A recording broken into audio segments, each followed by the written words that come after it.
Vous êtes bien sur Radio Hors Parquet, la radio qui vous parle de NBA, la radio qui vous écoute.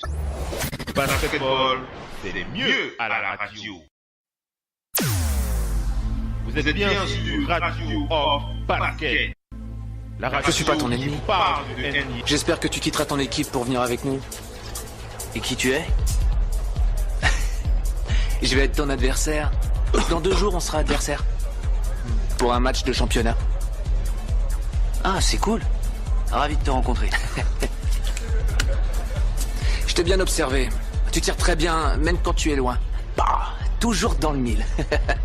Mais ta faiblesse, c'est que tu te laisses distraire. Là, tu manques le panier.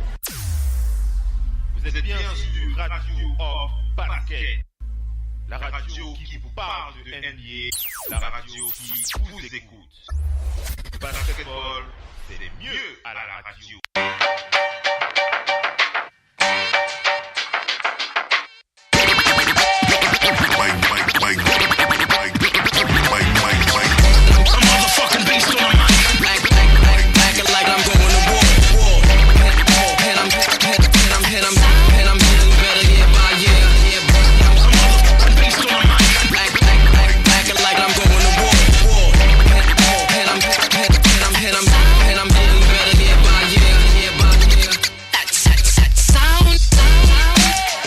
Allez les amis, on enchaîne avec la suite de ce talk show. Vous l'aurez reconnu, cette musique de fond sonore. On rattaque avec les débats, les dossiers chauds.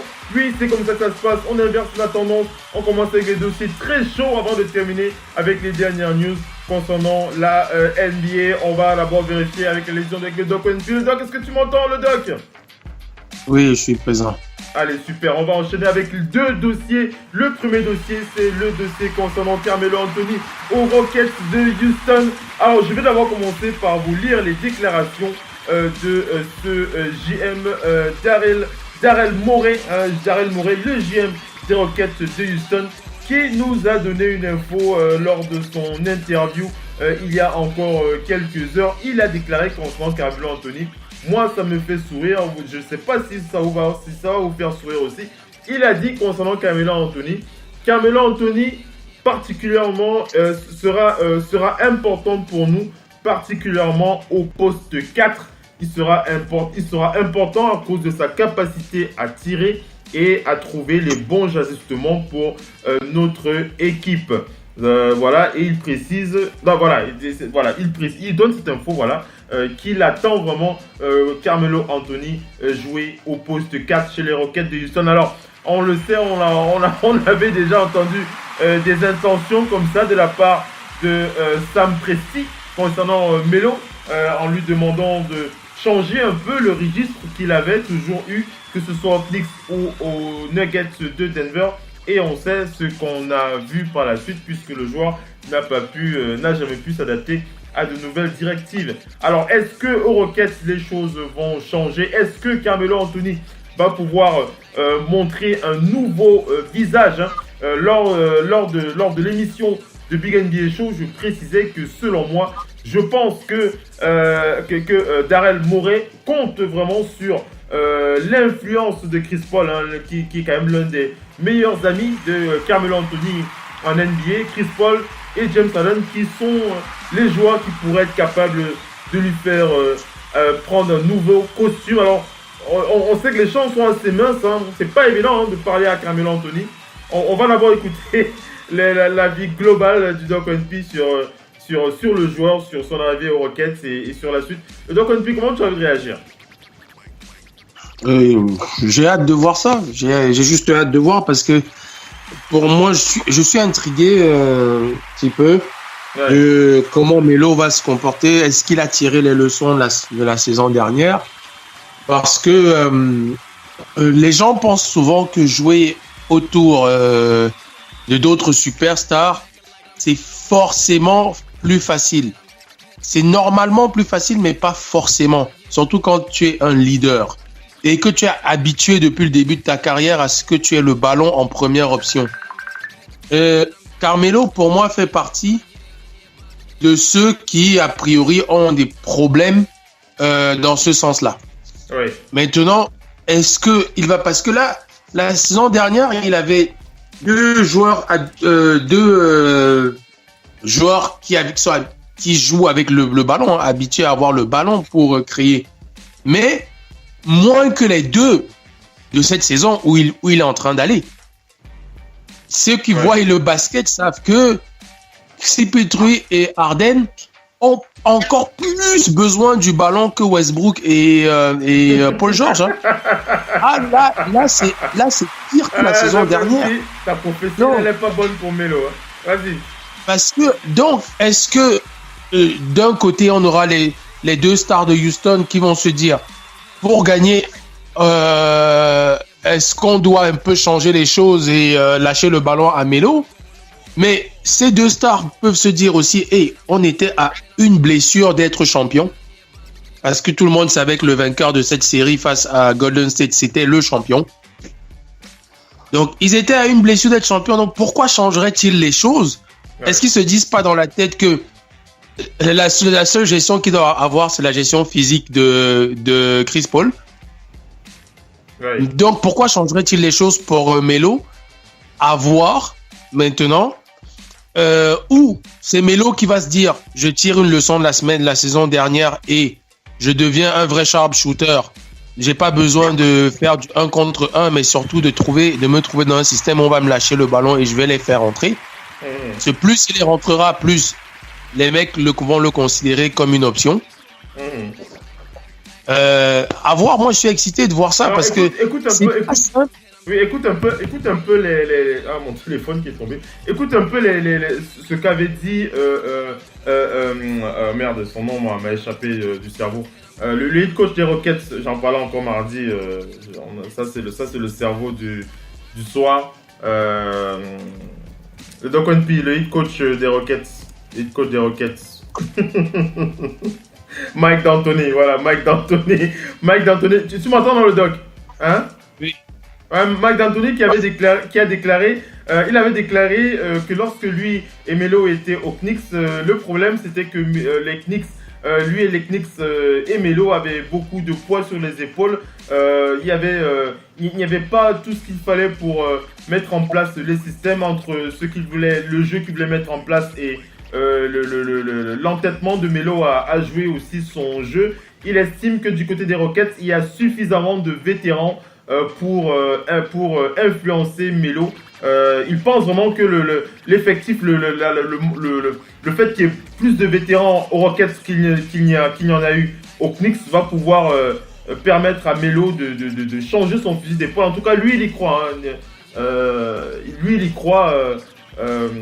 Mike D'Antoni, comment tu as envie de réagir, le doc? Vas-y. Oui, c'est la moindre des choses de positiver. Il va pas créer la panique.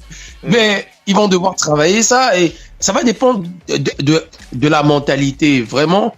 Et de la mentalité, mais surtout aussi, ce sont, à part Harden, on a deux qui sont un petit peu plus vieux déjà. Ils ont encore peut-être certaines capacités physiques, mais il va falloir avoir de la volonté de changer. Ce n'est pas tout le monde qui est Klay Thompson. Voilà pourquoi beaucoup apprécient Klay Thompson et voilà pourquoi les Warriors ne veulent pas se séparer de lui. Parce que Klay Thompson est cette troisième menace offensive qui accepte de laisser le jeu venir. Mais surtout, Klay Thompson a des joueurs altruistes, des gros scoreurs, mais altruistes qui savent à quel moment et qui savent que lui aussi doit participer à la nourriture. Comme on dit chez nous, il doit manger aussi. Mais est-ce que ailleurs, Melo non seulement aura les capacités physiques de Klay Thompson, parce que Klay Thompson, on voit qu'il se sacrifie, il défend, il attaque. Ouais. Mais il défend d'abord. D'abord parce que c'est lui, on lui dit c'est toi qui va défendre sur le meilleur joueur adverse. Et il y a des jours, on va te laisser manger aussi offensivement.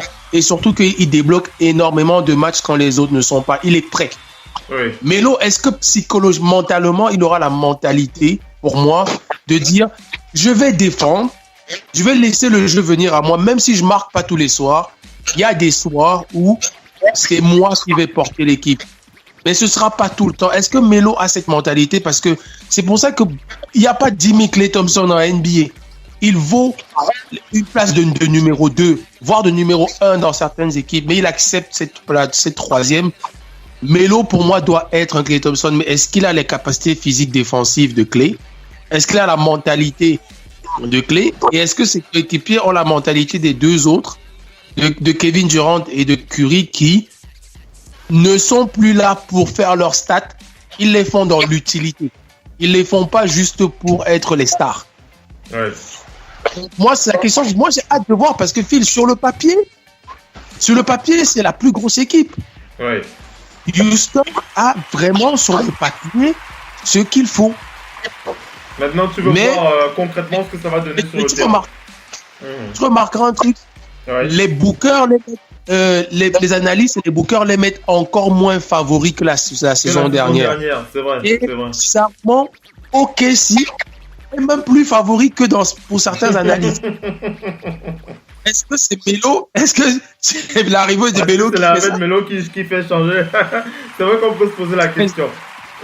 Vas-y, conclue et puis on fait réagir ici. Vas-y. Non, c'est vraiment ça que j'ai hâte de voir le comportement de Melo, cette équipe. On attend de voir. Missy? Allô, Missy? Oui.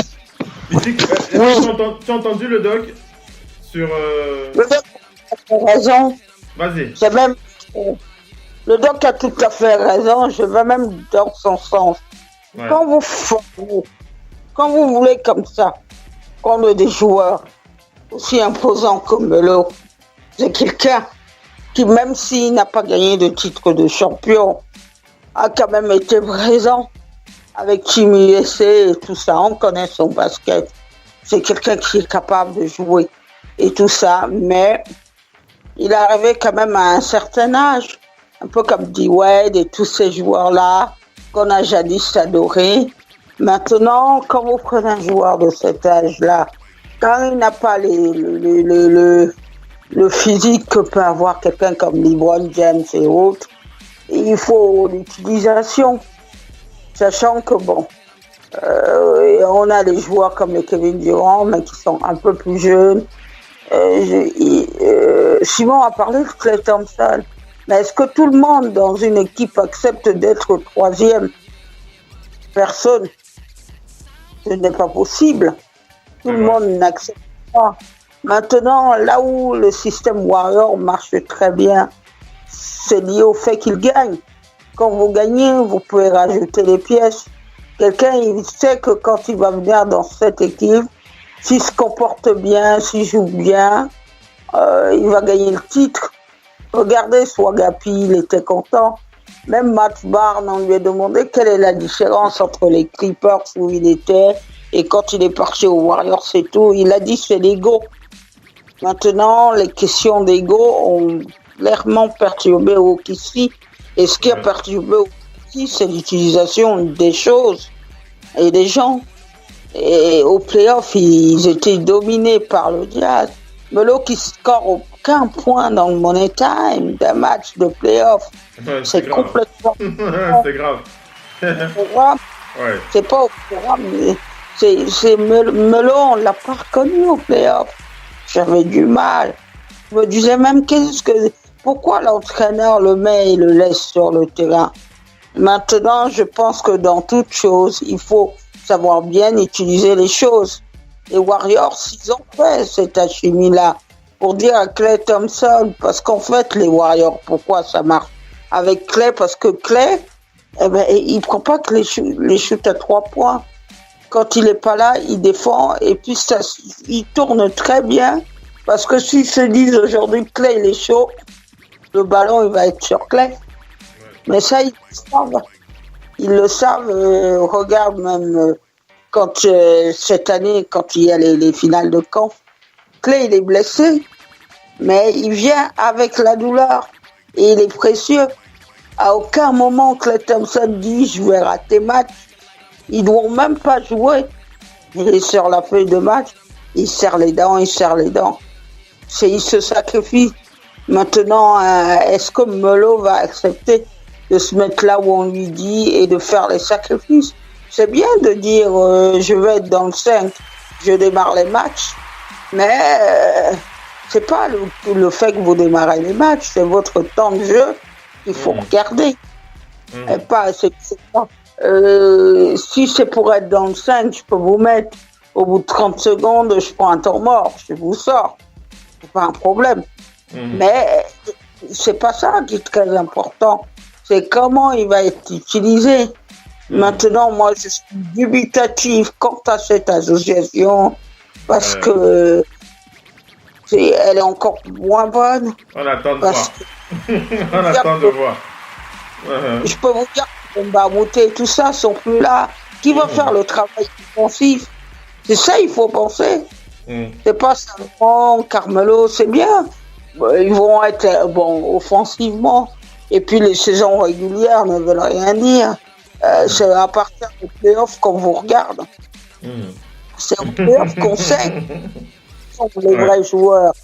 Playoffs qu'on sait que c'est les Kevin Durant, les LeBron et comme ça. Les bons joueurs dans les playoffs sur toute une série de playoffs jusqu'au final, il y en a au total moins de 10. C'est clair. Je vois pas si je le dis comme ça. Vas-y vers la conclusion, puis on va enchaîner avec... Vas-y. Ce qu'il faut dire maintenant, c'est comme disaient les Américains, on ne condamnons rien du tout, on dit wait and see, attendons de voir. On attend de voir. Vas-y le doc, qu'est-ce que tu veux dire? Après, vous pouvez peut-être répondre à cette question, mais l'intrigue est là. D'après vous, quand on voit les playoffs et la saison de PJ Tucker, en 3, parfois 4, ce qu'il a fait, si Melo ne veut pas défendre, qui est plus important entre PJ Tucker et Melo dans un effectif? C'est PJ. C'est PJ. Voilà, c'est ça le problème, c'est que étant donné qu'Arizona est parti, leur boule défensif du 5, c'est PJ Tucker. Est-ce que Melo va prendre cette place ou va venir jouer en 4 qu'il n'aime pas, comme de son coach, mais il n'aime pas jouer ce poste. Là, entre les deux, toi-même tu l'as dit, c'est ça. En fait, moi ça m'intrigue et j'ai hâte de voir en leur souhaitant bonne chance, parce que ils sont compétitifs. Ce sera c'est comme je dis, on a hâte de voir. Même que Mike Anthony va retenir. Ça aussi. Alors, le Doc, tu gardes la même, puis on va faire la passe à Missy. On continue avec les déclarations de Daryl Morey, le GM des Rockets de Houston, à qui les journalistes ont posé la question concernant LeBron James. On lui a posé la question, pour vous, quel est le meilleur joueur de tous les temps? Daryl Morey, qui a répondu que LeBron James est le plus grand joueur de tous les temps et avec une très très très grande marge. Daryl Morey, le GM des Rockets du Houston. Alors lorsqu'on est un connaisseur du basket ou un petit peu, ou quand on regarde la chose de près ou de loin, c'est quand même quelque chose qui nous interpelle d'entendre une déclaration comme celle de Daryl Morey concernant LeBron James. Je ne sais pas si il lui envoie une petite plume pour le caresser dans le sens du poil pour la saison prochaine. Mais en tout cas, ça donne quand même à penser. Donc, comment tu as envie de réagir quand tu entends le GM des Rockets de Houston dire que LeBron James est le plus grand joueur NBA de tous les temps et avec une très très très très grande marge? Donc, oui, mais c'est un GM qui a l'air de faire de la politique. Chez nous, on parce appelle que ça coup, hein? On appelle ça. Voilà, c'est ça, parce que je ne vois pas. Je vois qu'il n'est pas jeune. Il a dû connaître le basket plus que nous. Il est censé, en tout cas, être trempé dedans, à moins qu'il était d'abord journaliste ou je sais pas, il était homme d'affaires, je n'en sais rien. Mais je peux pas lui en vouloir de dire quelque chose qui va peut-être dans le sens dans le sens d'un sens positif pour son club. Mais tout connaisseur du basket va dire, en plus quand il met grande marge, les gens actuellement sont obligés de sortir du basket pour faire entrer LeBron James dans une discussion de meilleur joueur. Ils sont obligés parce que dans le basket même, ses performances des dernières années sont bonnes, mais comme il ne gagne pas, on est obligé de prendre un autre critère que basketball pour faire rentrer. Quand on me dit que c'est l'une des plus grandes personnalités sportives de l'histoire, je dis oui. Quand on me dit personnalité sportive, c'est-à-dire quelqu'un qui œuvre intérieur comme extérieur basket, je vais dire ok. Mais quand on parle de du plus grand joueur de basket, restons dans le jeu de basket. Et les fins de saison, les fins de carrière sont très très dangereuses pour les joueurs. Il y a toujours cette émulation du moment où quand un joueur réalise une performance à l'instant, l'émotion fait qu'on le mette trop haut. Mais la fin de carrière fait qu'à un moment donné, on se dit peut-être que... tu vois, donc, on est obligé dans cette... Parce que LeBron, avec 34 ans, en fin d'année, je pense, commence dans la phase descendante de sa carrière. Mais on sera obligé de parler des œuvres hors du terrain, machin truc, et tout le reste. Médiatiquement, on est obligé de parler de ça. Je comptais publier un truc depuis, bon, j'étais un peu occupé. Je sais pas si tu as vu cet article qui disait pendant longtemps Jordan et sa marque ont envoyé des centaines d'enfants à l'école, mais dans la discrétion. Ouais. Ça, je comptais pas ça, mais ça, l'article est là, c'est sur Google, hein. Mais on sait que Jordan, il a un problème, c'est qu'il ne met pas sa voix pour sa communauté dans les médias. Ça, c'est un problème pour beaucoup. Mais silencieusement, peut-être qu'il en fait autant. Mais les gens veulent que ça parle. Après, ça, c'est un autre débat. Ouais. Moi, j'ai même pas rentré dedans parce que pour moi, c'est pas ça la discussion du meilleur joueur de tous les temps. Qu'on dise qu'on a besoin des leaders de la communauté black pour aider ou bien pour apporter leur voix, je veux bien. Ça, c'est autre chose. C'est ce qu'on appelle des personnalités sportives. Et on a vu David Robinson, sans être le meilleur joueur de tous les temps, ou bien Jalen Rose, en font énormément. Mais on ne les met pas dans la discussion de meilleur joueur de tous les temps pour autant. Mais on ne va pas mettre David Robinson dans la discussion des meilleurs pivots de tous les temps. Pourtant, il en a fait plus que tous les pivots. Il en a fait plus que tous les pivots. Il est l'un des meilleurs aussi. Donc, pour moi, tout ce que les gens vont dire actuellement, parce que ça, je suis sûr qu'au début de la saison, on va revenir sur ce débat parce que LeBron va encore faire des statistiques, va encore faire des choses. Mais à la fin, les gens doivent comprendre, il fait ça pour gagner. Le fait-il de la meilleure des façons, j'en sais rien, seule la victoire finale compte. Sinon, Karl Malone est l'un des 3 meilleurs joueurs de tous les temps parce que Malone en a fait des statistiques. Mais malheureusement, il n'a jamais gagné. Oui. Il n'a malheureusement jamais gagné. Missy, qu'est-ce que tu as envie de reprendre à Daryl Morey, le GM des Rockets de Houston, qui selon lui, est le meilleur joueur de tous les temps et avec une très très grande marge. C'est ce qu'il dit Daryl Morey. On a cette conversation là au jour d'aujourd'hui parce qu'il y a les réseaux sociaux. Ouais. C'est une conversation qui ne doit même jamais exister parce que pour comparer, pour faire une comparaison, la comparaison elle se fait sur quoi? La comparaison elle se fait sur le fait que tu vas regarder 2 joueurs. Tu vas dire lui il fait mieux ci, il fait mieux ça. Mais pourquoi il fait mieux ci, pourquoi il fait mieux ça? À l'époque de Jordan, je peux vous assurer que il y avait les Karl Malone, les fameux Karl Malone, les fameux Jabbar dont on parle. Cette ligue, il y avait les Olajuwon. Olajuwon, il était chosen one en 84 devant Jordan. Il n'était pas chosen one pour rien. Les 2 titres, quand Jordan se retire, c'est lui qui les a. Tout le monde dit, parce que Jordan, il s'est retiré. C'est pas vrai du tout. Olajuwon a toujours été là. Donc, dans l'époque où a joué Jordan, le basket était beaucoup plus dur. Jordan, il a souffert des années durant des bad boys de Détroit, qui qui lui ont cassé les pieds. Et ça l'a même obligé à s'améliorer, à modifier son jeu. Il a tellement modifié son jeu qu'il est devenu insaisissable. Quand il part à gauche, il peut finir à droite. Tu sais même pas à quel moment. Parce que quand tu regardes les matchs de Chicago Bulls avec Jordan, ne tourne pas le regard. Hein. Quand tu tournes là, tu vois plus exactement ce qui s'est passé.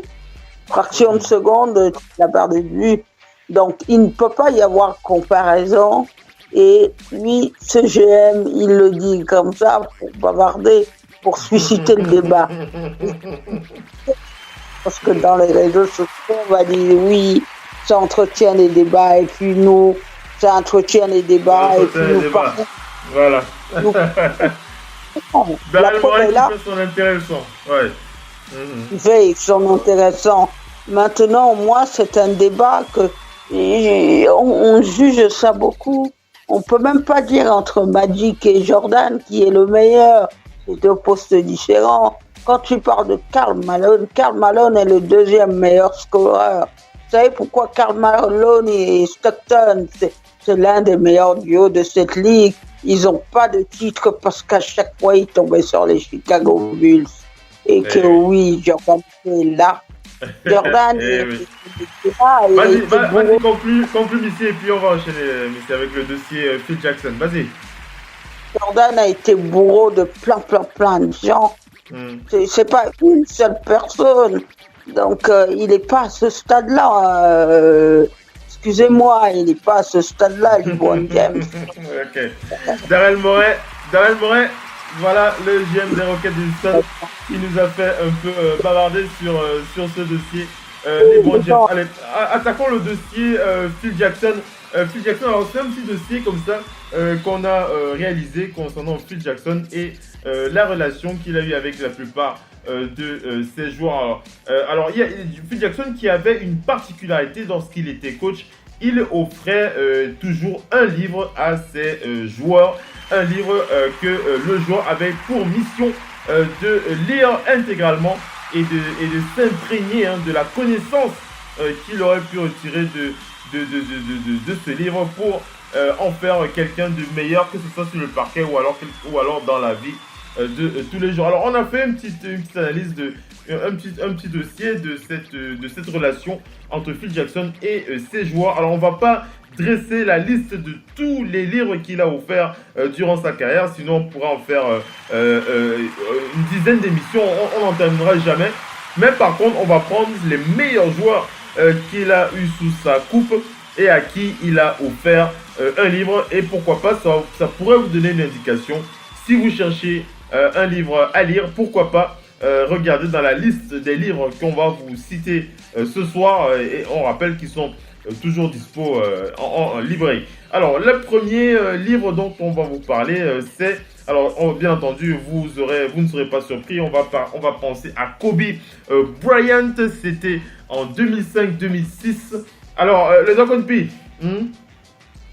Doc, tu m'écoutes? Ce livre, oui. Ce livre qu'a donc offert Phil Jackson lors de la saison 2005-2006 à Kobe.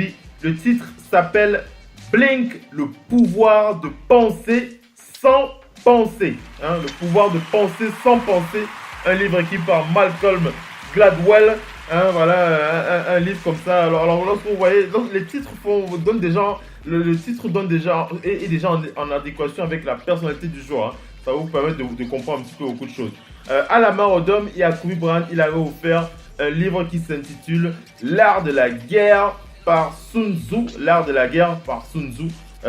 Livre offert à Lamar Odom et Kobe Bryant. En 2000, il a offert à Shaquille O'Neal un livre qui s'appelle Siddhartha par Herman Hesse. Siddhartha par Herman Hesse. C'est un livre qui parle beaucoup de pensée bouddhiste, etc. D'ailleurs, Phil Jackson est un passionné de bouddhisme, on n'oublie pas. Dennis Rodman, on ne le présente plus, l'un des meilleurs rebondeurs, si ce n'est le meilleur rebondeur de l'histoire de la NBA. Dennis Rodman, lors de la saison 97-98, je crois que c'est la dernière saison de Jordan aux Bulls de Chicago, 97-98. Dennis Rodman Phil Jackson qui avait offert le livre qui s'intitule Le véhicule parfait. Qu'est-ce que les motos, le véhicule parfait, qu'est-ce que les motos, un livre écrit par Melissa Holbrook, on le sait, les motos, c'est aussi l'une des grosses passions de Dennis Rodman. Voilà un titre de livre comme ça pour lui. En 97-98, la même année, Luc Longley, vous vous souvenez de Luc Longley, le pivot des Bulls, il lui a offert un livre qui s'appelle La tempête parfaite, une histoire vraie d'homme contre la mer. Le Doc P qui rigole.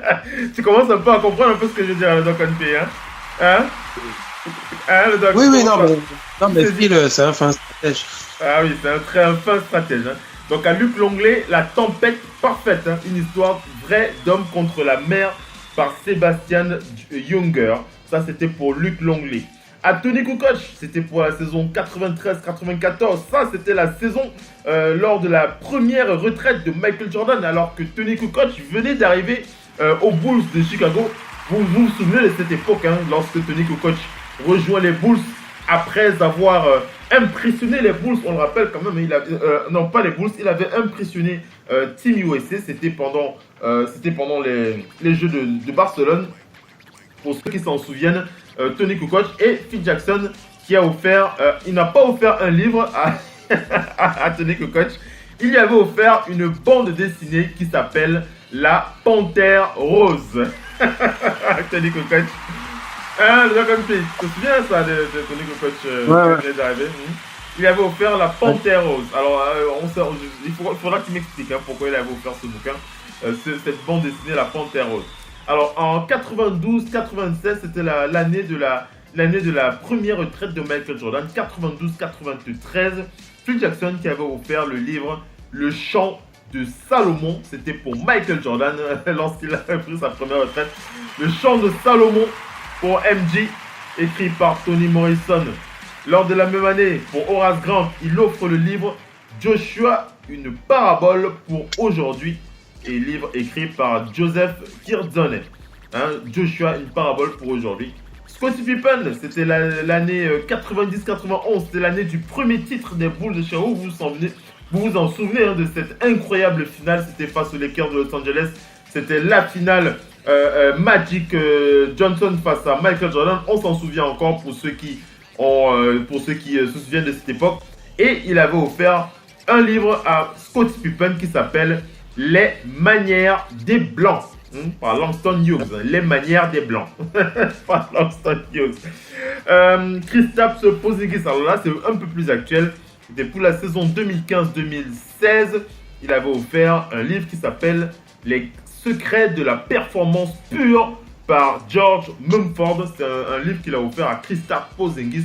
Les secrets de la performance pure, écrit par George Mumford. Et il lui avait offert un deuxième livre qui s'appelle Le chien positif, une histoire sur le pouvoir de la positivité. Le chien positif, une histoire sur le pouvoir de la positivité. Alors je ne sais pas si Kristaps Porzingis avait des problèmes liés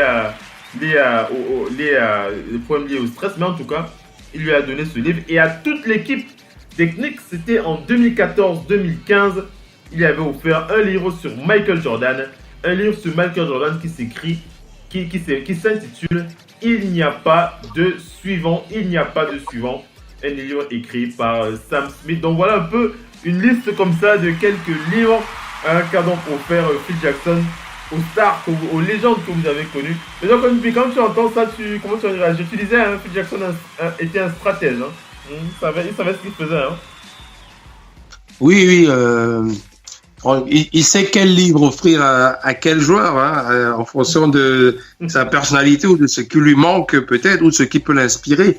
Ouais. Donc, ça se voit dans les titres et ceux qui ont connu les joueurs un petit peu, en tout cas les plus connus.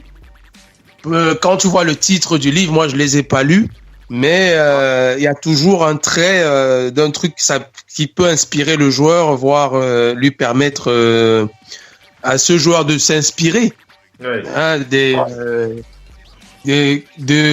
la logique qu'il y a dans ce livre. Donc non, il faisait rien, il va pas offrir des trucs aux joueurs pour offrir. Phil Jackson était vraiment très très stratège, comme tu le dis, Doc NP. Allez, on enchaîne avec la troisième et dernière partie de cette émission, c'est les news. Restez bien connectés, c'est dans quelques instants. À tout de suite. Vous êtes bien sur Radio Hors Parquet, la radio qui vous parle de NBA, la radio qui vous écoute. Basketball, c'est mieux à la radio. Now, decide not to use it. Curry, way downtown. Bang! No. Anthony for three. Bang! In your face, all over the place. We're online 24/7. 24/7. You're listening to the hottest internet station. Radio Hall of Fame Basketball. The first NBA radio for all the fans around the world.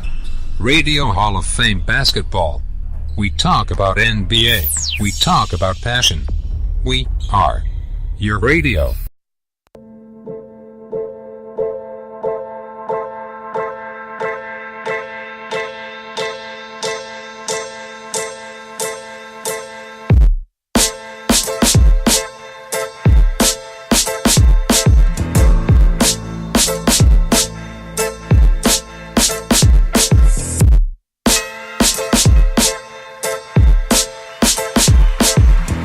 Allez les amis, on enchaîne avec la suite de ce talk show. On passe donc aux news du côté de l'NBA. On va commencer par aller du côté de Dwyane Wade. Dwyane Wade, alors pourquoi est-ce qu'on parle de Dwyane Wade ce soir? Alors, on a vu, je pense si vous faites partie de ceux qui ont vu cette rumeur ou cette info courir sur les réseaux parlant de la signature de Dwyane Wade au Heat de Miami, ce n'est pas vrai, hein, ce n'est absolument pas vrai. Dwyane Wade n'a absolument pas encore signé avec le Heat de Miami. D'ailleurs, lui-même l'a déclaré sur son compte Twitter que l'info était fausse. Et Alex Kennedy qui précise que Dwyane Wade et le Heat de Miami ne sont toujours pas parvenus à un accord. En fait, il existe un doute sur le fait que les parties pourraient même parvenir à un accord, puisque la retraite, Dwyane Wade considère la retraite comme quelque chose de très sérieux. Dwyane Wade qui voudrait vraiment prendre sa retraite, hein. Définitivement, il veut arrêter de jouer, mais le Heat qui voudrait faire un petit peu de forcing dans les forcing entre parenthèses, hein, pour convaincre le joueur de rejouer une dernière saison. Pourquoi pas une saison à la... c'est quoi la saison de Kobe là? C'est quoi hein? Farewell. Un farewell tour. Un farewell tour. Un farewell tour pour Dwyane Wade. Donc NP, ce serait mérité un farewell tour pour toi, ou tu t'es dit non oui, mais pourquoi pas pour Dwyane Wade, hein. Il n'y a que ceux qui ne connaissent pas bien le basket ou bien ceux qui sont amnésiques, hein, qui vont pas. J'ai l'impression que Pat Riley il veut profiter de ça, hein, pour faire un petit farewell. Oui, c'est toujours les bonnes affaires du Heat de Miami. Hein. Ouais, ça peut faire aussi du business. Pat Riley n'est pas fou. Hein.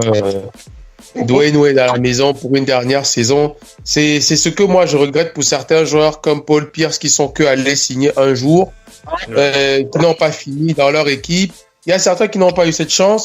Et là, dès le début de saison, il peut avoir cette chance de commencer là et aller jusqu'au bout de la fin de la saison, ne serait-ce qu'en jouant 10-15 minutes. Hein. Ne serait-ce qu'en jouant 10-15 minutes et en cas de play-off, en apportant de très belles sensations à son public. Donc, moi, je trouve que c'est bon pour le business, c'est bon pour nous aussi. Moi, je suis un peu égoïste, je pense à nous. Je pense pas à Dwyane Wade et à sa famille. Mais voilà... nous, ça nous ferait plaisir en tout cas. Donc, mais si un petit farewell tour pour Dwyane Wade, oui. C'est pour une chose à préciser, il n'ira pas non plus en Asie, hein, comme ça avait été dit. Hein. Oui. C'est le Heat. Bon. Donc il aille en Chine. Hein. Tu serais pour un farewell tour alors? C'est bien parce que c'est quelqu'un qui nous a fait rêver. En 2006, quand il voit les finales, il marche sur l'eau. Hein. Il marche vraiment sur l'eau. Et une chose qu'on peut dire, en 2006, tout le monde a oublié que Dallas mène 2-0. Ah oui, Dallas mène bien 2-0, ils vont gagner 4 matchs de suite. ces fameuses équipes avec Shaq, Gary Payton et il y avait Alonzo Mourning, je crois. Ouais. Il y avait tout ce beau monde-là et tout. Ils nous ont fait rêver en 2006. Lui, surtout lui. C'est lui qui tient l'équipe en bout de bras. C'est vrai. Les matchs se gagnent grâce à lui. Quand vous tournez à 37,7 points par match, ça en dit long, quoi. Ce serait une belle chose, hein. Un beau farewell tour pour Dwayne Wade. On a hâte de voir ça. Et la NBA qui sait faire les choses, hein, lorsqu'il s'agit de remercier une légende. Ce serait vraiment quelque chose de superbe pour la saison. Un beau farewell tour pour Dwayne Wade. Alors, on va enchaîner avec les news, mais on va vous balancer une petite pub. On va attaquer avec la troisième et dernière partie de ce talk show. Ça va couper pendant une minute. Vous allez relancer votre application ou alors votre site et continuer de suivre le talk show. Si vous écoutez le podcast, vous n'avez rien à faire. Vous devez simplement attendre la fin de la pub. À tout de suite.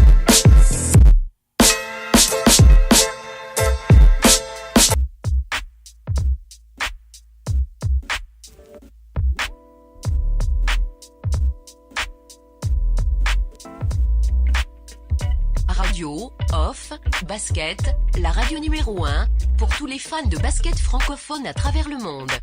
Participez en direct avec votre compte Skype.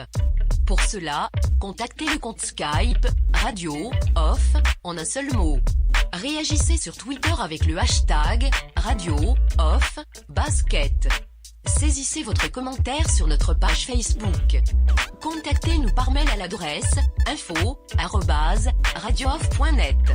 Envoyez-nous un SMS au numéro de téléphone 0044 740 570 45 65. Une seule adresse internet www.radiooff.net.